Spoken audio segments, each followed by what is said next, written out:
बिस्मिल्लाहिर्रहमानिर्रहीम, अस्सलामुअलैकुम। Today news के साथ मैं हूं सना हुसैन। चलते हैं खबरों की जानिब। जज के इंतखाब के लिए जुडिशल कमीशन की अक्सरियत के वोट लेना होंगे। रूल्स 2024 मंजूरी के बाद जारी रूल्स में कहा गया है कि जुडिशल कमीशन रूल्स 2010 को मनसूख किया जाता है। मनसूख शुदा रूल्स 2010 के तहत ज़ेर अल्तवा कोई भी मामला इनको आयत के तहत ज़ेर अल्तवा तस्वुर किया जाएगा। ज़ेर अल्तवा कोई भी मामला जहाँ तक मुमकिन हो इनको आयत के मुताबिक निपटाया जाएगा।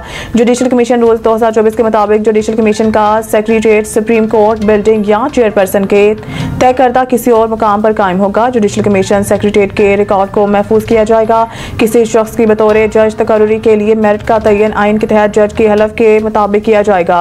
रूल्स में कहा गया है कि नामजद फर्द के मेरिट का जायजा लेते हुए वक्त पेशा वराना काबिलियत, तजुर्बा, कानूनी महारत को देखा जाएगा। किसी फर्द को जज नामजद करते वक्त इसकी कारकर्दगी, इब्लागी महारत, दयानतदारी को देखा जाएगा। हाई कोर्ट में जजों की तकर्रुरी के लिए नामजदगियों हतमी फैसले के दौरान वकला अदालती अफसरान की मुनासिब नुमाइंदगी यकीनी बनाई जाएगी। अमरीकी पाबंदियों से पाकिस्तान के दफा और दफाई फैसलों पर कोई फर्क नहीं पड़ेगा। तर्जुमान दफ्तर खारजा ने दो टोक पैगाम दिया है कि पाकिस्तान की सिक्योरिटी का फैसला पाकिस्तानी कौम करेगी।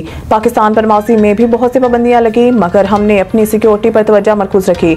तर्जुमान दफ्तर खारजा मुमताज ज़हरा बलोच ने खसूसी गुफ्तगू करते हुए कहा कि अमरीकी पाबंदियों से पाकिस्तान के दिफा और दिफाई फैसलों पर कोई फर्क नहीं पड़ेगा। तर्जुमान दफ्तर खारजा का कहना था कि अमेरिका के पाकिस्तानी मिसाइल प्रोग्राम पर लगाई गई पाबंदियां गैर ज़रूरी और नाइंसाफी पर मबनी है। पाकिस्तान ने कभी नहीं कहा कि अमेरिका से ऐसे ताल्लुकात रखना चाहते हैं जंग की सूरत हाल पैदा हो और मिसाइल की जरूरत पेश आए। उन्होंने कहा कि खित्ते में मिसाइल सिस्टम और जोहरी टेक्नोलॉजी की दौड़ भारत ने शुरू की। बड़ी ताकतों को भारत के खिलाफ कदम उठाना चाहिए।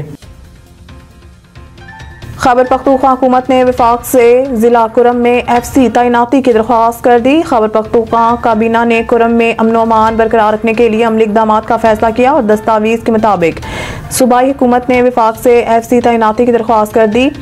दस्तावेज में कहा गया है कि हसास इलाकों में पुलिस के इजाफी नफरी की तैनाती भी की जाएगी। दस्तावेज के मुताबिक पेशावर, कोहाट, बन्नू, DIG खान, मालाकंड के लिए खसूसी बम प्रूफ गाड़ियां खरीदने की ग्रांट जारी कर दी गई है और कबायली इस्लाह समेत कर्क, बन्नू, लकी मरवर, टांग, DI खान और दीगर इस्लाह के DPOs को बम प्रूफ गाड़ियां दी जाएंगी। दस्तावेज में कहा गया है कि कमिश्नर्स और डिप्टी कमिश्नर्स के लिए भी बम प्रूफ गाड़ियों का बंदोबस्त किया जाएगा। दस्तावेज के मुताबिक अमन अमान को खराब करने वालों का नाम शेड्यूल 4 में शामिल करने का फैसला किया गया है और कहा गया है कि अमन को नुकसान पहुंचाने वालों के खिलाफ बिला तफरीक कार्रवाई की जाएंगी। कुरम में अमन के कयाम के लिए ग्रैंड जरगे को तवील मुद्दत तक जारी रखा जाएगा।